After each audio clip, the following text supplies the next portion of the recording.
I made a video last week and somebody called me out on something I said in that video. And the video was about owners who buy investment properties in Detroit and it goes wrong for them and they say, oh, it's Detroit. Well, no, there are a whole bunch of things that owners can do to mitigate those things that could go wrong in Detroit. And that was what my video was about. But at the end, I said, if your house isn't getting rented, it should only be taking a month, and just go look at your listing photos. And my own leasing agent called me up and he said, why did you say that? And I'm like, well, it's true, right? And he's like, well, yeah, except for all these other factors. In this video, we're going to talk about all the other things that could happen why your house might be sitting vacant. I'm Monique Burns. My husband and I have been buying houses in Detroit since 2007. And right now what we primarily do is we buy distressed properties, we renovate them, and we sell 3-bedroom houses for $90,000 to investors from all over the country and all over the world. And then my leasing agent helps them find a tenant. And before I get into the different things that why your house won't rent, I want to thank my sponsor, Transforma Peptides. If you guys have heard of Ozempic, that's what I'm kind of talking about, but it's not Ozempic. It's a peptide. I am linking this time a podcast that explains why I do these peptides and all the benefits. And I am getting all the benefits. So I'm so excited about it that I called the company and they gave me a discount code. So if this is something you're interested in, discount code is Monique10. I would love to share more about my health journey, so I have a little bit of information about that if you want to check below if you're interested in that. I also have an online course that teaches people how to manage properties in Detroit, how to manage their own houses, or how to just stay on top of things that are going on with their own property manager. It gives them all kinds of information that an owner would need in Detroit, and it's only $500. So if you are interested in that, you could set up a time to talk to me on Calendly. And if you want to buy one of our houses, also set up a time to call me on Calendly. We're only selling a couple a month, and I do have a waiting list, and right now we are selling to cash buyers.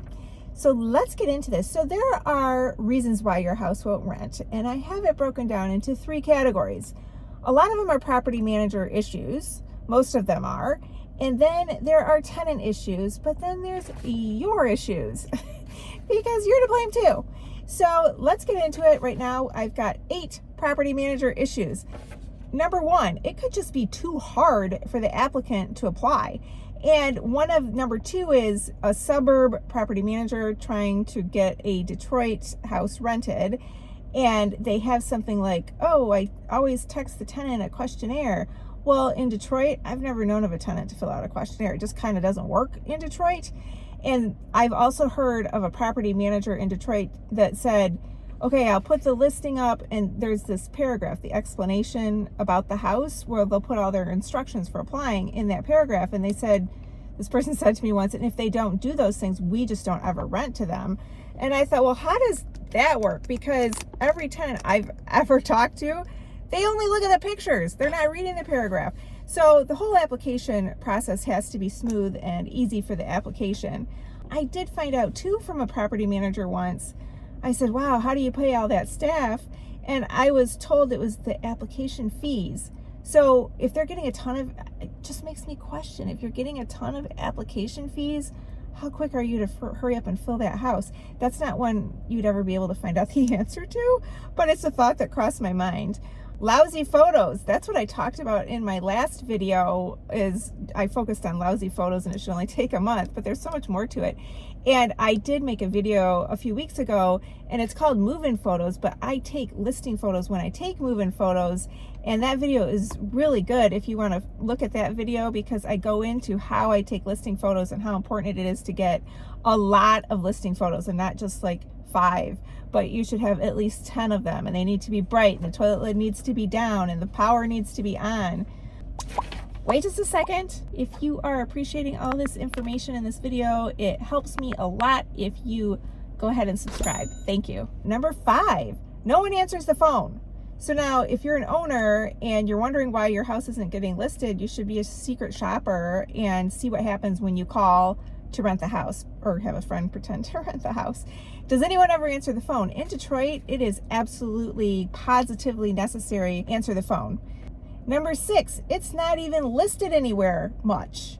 And someone I know has a vacancy, and I wondered, why isn't this vacancy filled? I can't figure out where they have it listed. If I can't find it, how are tenants finding it? You know, I mean, here in Detroit, I think Zillow is really important. I do pay that $29.99 to get them up on Zillow, but there's different Facebook groups, and Zillow goes out to other places. There's affordable housing that you can put it on. I've never found that to be very helpful, but to me, at least in Detroit, it's Zillow that helps. And in your community, wherever you are, find out which is the place, where are the tenants actually going to look for houses. There's a lot of places you can list a house.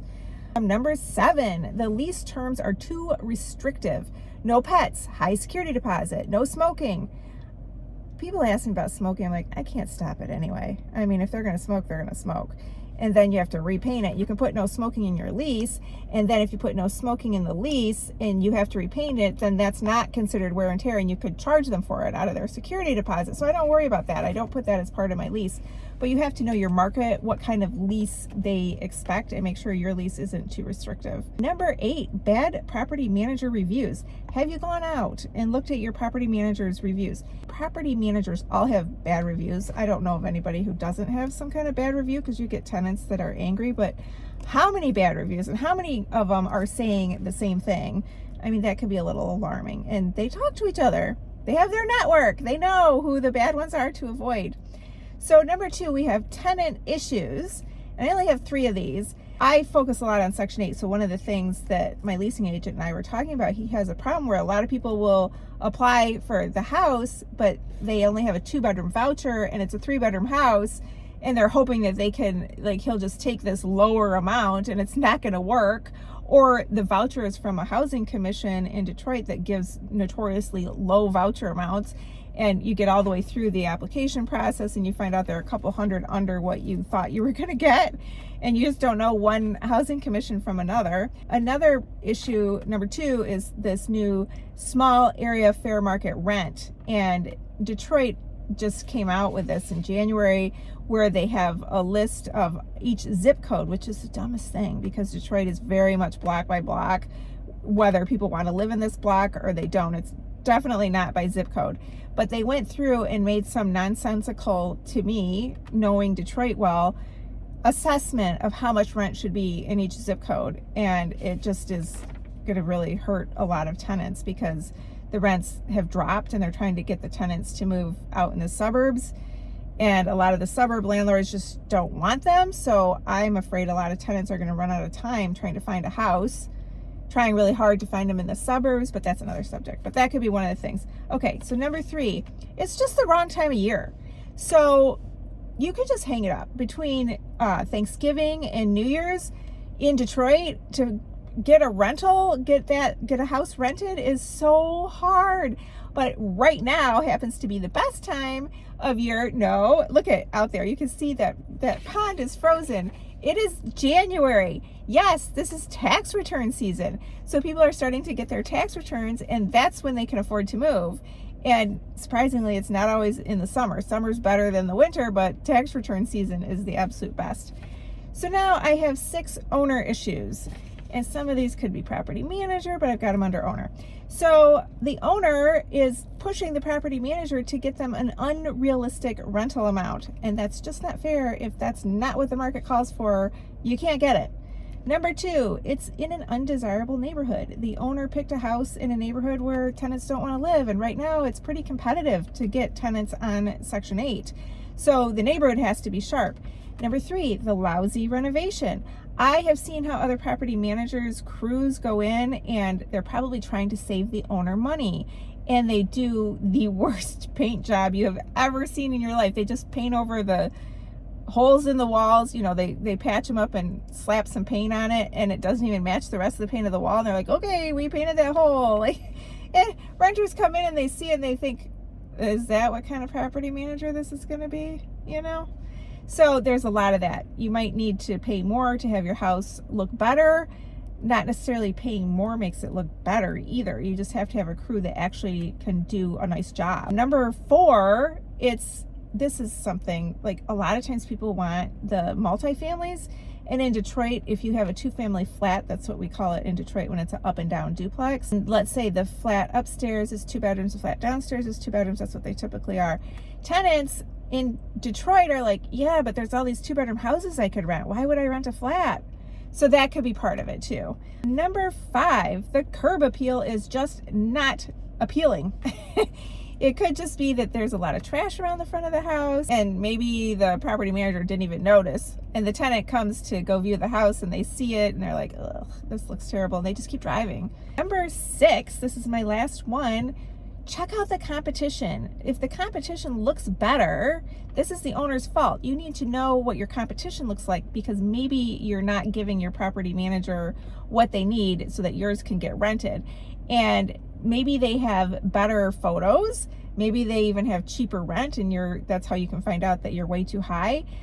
Maybe they're supplying appliances and you're not. Or maybe they have some different move-in specials like not paying a security deposit, or maybe their lease is less restrictive, but you have to look over the competition so that you can figure out why that is. So I sure hope this has been helpful. Thank you so much for watching.